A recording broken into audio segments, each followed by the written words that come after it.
The Barents Sea. Cold, unforgiving, August 12th, 2000. Deep beneath the waves, a giant stirred, the Kursk, pride of the Russian Northern Fleet, a titan of Cold War engineering. But this wasn't a routine patrol. Fate had a cruel plan, a story of hubris, bravery, and ultimately tragedy. At 11:28 a.m., a tremor, not from an earthquake, not from a natural force. This was man-made, born within the belly of the beast.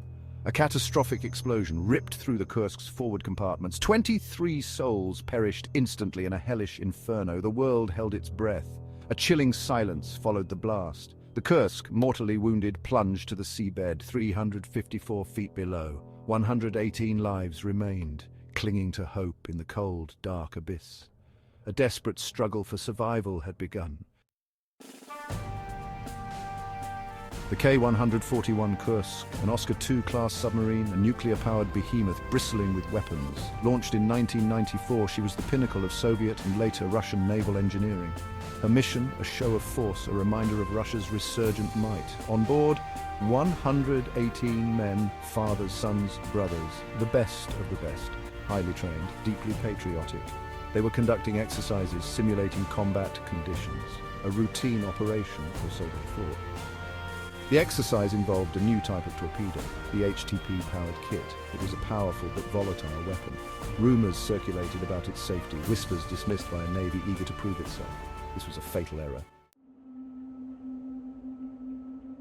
The kit torpedo, a marvel of engineering but flawed. Its highly concentrated hydrogen peroxide fuel, a potential time bomb. Leaks had been reported, concerns raised, they were ignored.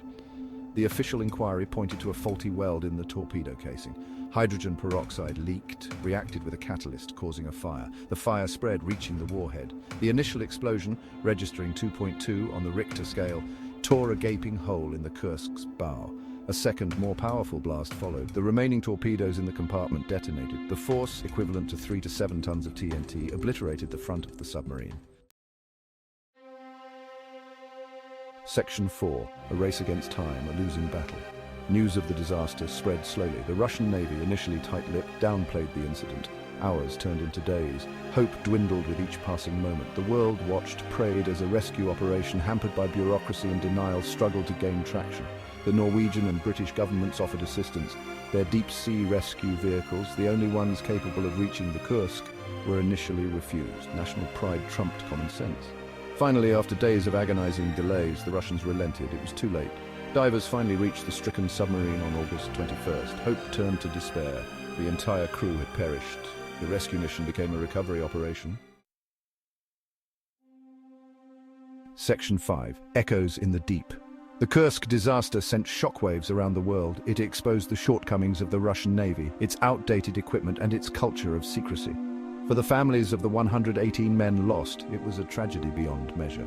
The disaster serves as a stark reminder of the unforgiving nature of the sea and the human cost of technical failure and political hubris. The wreck of the Kursk, salvaged and stripped, now lies in a scrapyard.